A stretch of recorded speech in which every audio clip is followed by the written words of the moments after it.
Olá pessoal, professor Rogério, e na aula de hoje nós vamos falar sobre a imigração e a emigração do Brasil, os principais fluxos de imigração e imigração do nosso território, ok? Vamos então à nossa aula. Durante as nossas análises, perceberemos que alguns movimentos imigratórios ou imigratórios não vão estar sendo abordados, porque o objetivo dessa aula é trazer os principais fluxos emigratórios e imigratórios ao longo da história do Brasil, ok? Nós temos aí um período do século XVI ao século XVIII, onde o maior fluxo de imigrantes para o território brasileiro foram os portugueses. Durante o século XVI ao XVII ainda nós temos a chegada de espanhóis em nosso território.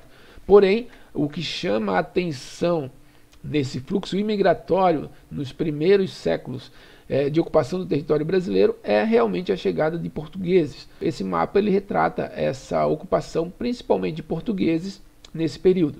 Lembrando que o fluxo de portugueses para o território brasileiro, desde o princípio, desde o descobrimento do Brasil, sempre foi elevado. Entre os séculos XVI e XIX, nós temos também a chegada dos africanos em território brasileiro, grupo étnico muito importante na formação da população brasileira, porém, os africanos que aqui chegaram de maneira forçada, foram trazidos para o Brasil. Lembrando que esses africanos chegaram ao Brasil na condição de escravos. Durante o século XIX, é marcante a chegada de europeus em território brasileiro. Suíços, alemães e italianos são grupos que se destacam nesse processo. Porém, é marcante a presença de alemães e italianos na região sul. Certo? A região sul do Brasil ela é marcada por uma grande presença de alemães e italianos. Claro que suíços, povos eslavos, outras etnias ou outros grupos de outras nacionalidades também migraram para o Brasil.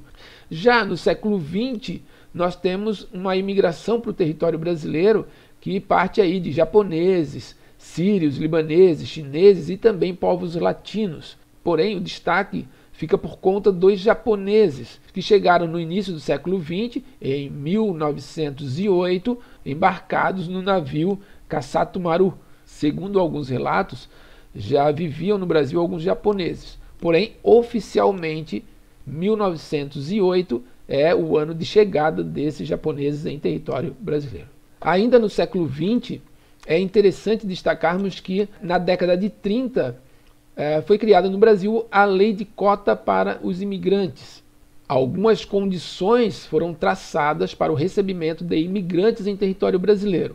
A única exceção eram os portugueses. Estes tinham sim uma entrada liberada no nosso território, digamos assim. Um relato sobre a situação do período foi descrito dessa forma. Encontramos uma acentuada redução na entrada de imigrantes, devido aos seguintes fatores: crise econômica da economia do café após a crise de 29, limitação da saída de imigrantes por parte de autoridades dos países de origem, principalmente da Alemanha e da Itália, medidas constitucionais no Brasil, como a criação da lei de cotas e a seleção em caráter social e sanitário. Sobre a lei de cotas, temos a seguinte afirmação: a lei de cotas estabelecia, então, que poderiam entrar no Brasil somente 2% de cada nacionalidade de imigrantes, excluindo-se, portanto, os portugueses. Já no século XXI, alguns fluxos imigratórios são importantes. Os latinos, haitianos, bolivianos, venezuelanos e alguns outros, também africanos, como angolanos, senegaleses e assim por diante. Asiáticos também aparecem como grupos migratórios para o Brasil durante o século XXI. É importante salientar que o século XXI ele marca um período de ascensão econômica brasileiro, sobretudo a partir de 2000, porém a partir de 2015 o Brasil já entra num período de recessão econômica e também crise política, o que agrava ainda mais a situação em relação à recuperação econômica do nosso país. Os principais imigrantes registrados no ano de 2015 eram os haitianos, seguidos de bolivianos, colombianos, argentinos, chineses, portugueses e assim por diante.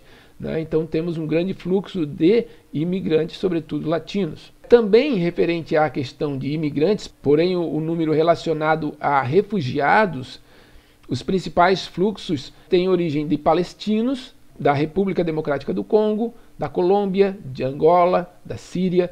Então, o Brasil registrou em 2015 uma grande leva de refugiados provenientes da Ásia, da África e da América Latina. Um detalhe importante também sobre o século XXI é a chegada de um grande número de venezuelanos em território brasileiro, sobretudo entre os anos de 2018 e 2019.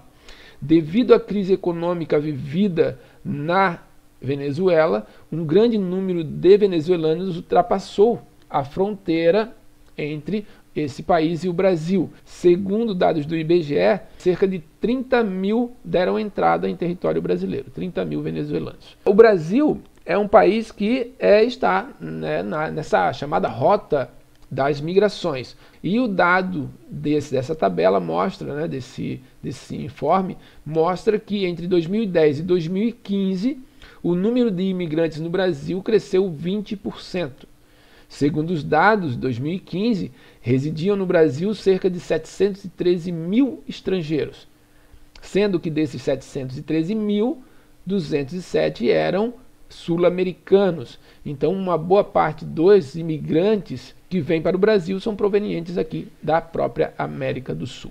Sobre a colocação do Brasil na América do Sul, o Brasil está em terceiro lugar relacionado à questão de números de estrangeiros em seu território. Um detalhe é que esse dado também de 2015, ele mostra a Argentina em primeiro lugar, Venezuela em segundo, Brasil em terceiro. O Brasil, 0,3% de imigrantes na população, enquanto a Argentina e Venezuela, cerca de 5% de sua população são imigrantes. É claro que devido à situação econômica da Venezuela, o número de imigrantes para o país diminuiu. Porém, a presença desses na população ainda é grande, por isso esse ranking apresenta aí Argentina, Venezuela e Brasil. Ele está relacionado ao número de estrangeiros na população. Em 2017, o Brasil então aprova uma nova lei de migração. Essa nova lei de migração traz algumas observações importantes sobre os estrangeiros, sobretudo relacionado aos refugiados. Ela tende a facilitar o acolhimento de refugiados e garantir os direitos do estrangeiro. A lei também visa evitar que os estrangeiros sofram discriminação. E a lei concede aos imigrantes em território brasileiro uma série de direitos: o acesso aos serviços públicos de saúde e educação, à previdência social e ao mercado de trabalho. Então essa nova lei, criada em 2017, ela vem ao encontro dos objetivos das Nações Unidas, sobretudo da Acnur, que é um órgão protetor, né, ou que trabalha em prol dos refugiados.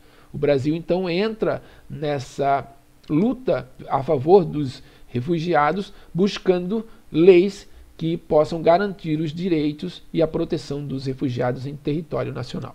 Porém, o Brasil é um país xenófobo. A xenofobia, como todos sabemos, ela representa o ódio ou repulsão ao imigrante. É muito comum observarmos esse sentimento de xenofobia em países desenvolvidos, como por exemplo Estados Unidos, países da Europa. E muitas vezes nós esquecemos que o Brasil também apresenta números relacionados à xenofobia, ou seja, a xenofobia no Brasil é grande. A xenofobia é um sentimento de discriminação ao diferente, ao estrangeiro, e isso está muito presente, infelizmente, entre a população brasileira. Segundo dados relacionados a pesquisas de 2015, mostram que as denúncias relacionadas à xenofobia por parte de haitianos em território brasileiro cresceram 633%. Isso apenas contando os haitianos, e a pesquisa feita em Minas Gerais. Essa pesquisa, então, ela foi publicada em 2016, foi realizada pela Universidade Federal de Minas Gerais e entrevistou haitianos que residem na região metropolitana de Belo Horizonte. Segundo essa pesquisa, 60% dos homens haitianos relataram já sofrer com xenofobia. Entre as mulheres, essa discriminação ela ocorreu em 100% ou com 100% das mulheres entrevistadas. Então, isso é um relato dessa xenofobia existente no Brasil, mostrando apenas uma parcela da população com apenas um grupo estrangeiro. Infelizmente, no Brasil, esse sentimento que não deveria existir, ele é bem presente, porém devemos combatê-lo, ok? Bom, relacionado às emigrações, então às saídas de pessoas do nosso território, os principais fluxos acontecem principalmente durante o século XX e século XXI. Durante o século XX, destaque para as décadas de 1960, 1970 e 1980. Nesse contexto, a ditadura militar e as crises econômicas foram os principais motivos da emigração do território brasileiro, da evasão de pessoas do Brasil. Já durante o século XXI, as crises econômicas foram e são os principais motivos dessa emigração. Estamos em 2020, vivemos um período de pandemia, devido ao novo coronavírus. Devido, obviamente, a essa pandemia, muitos países fecharam as suas fronteiras e o fluxo de emigração do Brasil, ele diminuiu como em qualquer país do mundo, ok? Ainda no assunto emigração do Brasil, o Itamaraty, ele apontou em 2015 os principais países de destino dos brasileiros. Os Estados Unidos estão na frente com o maior fluxo de emigração brasileira, seguido do Paraguai, Japão, Reino Unido, Portugal, Espanha, Alemanha, Suíça, Itália e França. Estes são os 10 principais destinos de brasileiros ao sair do país. Nesta tabela, nós temos os 5 principais destinos em números. Nos Estados Unidos, cerca de 1.400.000. No Paraguai, cerca de 332.000. No Japão, 170.000. Reino Unido, 120. Portugal, 116. Números, então, de 2015. Porém, de lá para cá, não mudou muito a situação dos residentes fora do território brasileiro. Ok, gente? Então, a nossa aula sobre a emigração e imigração no Brasil foi isso. Valeu! Não esqueçam de estudar os livros, apostilas, cadernos, façam as atividades relacionadas ao conteúdo trabalhado. Isso é muito importante para o seu aprendizado. Valeu, um abraço e até a próxima.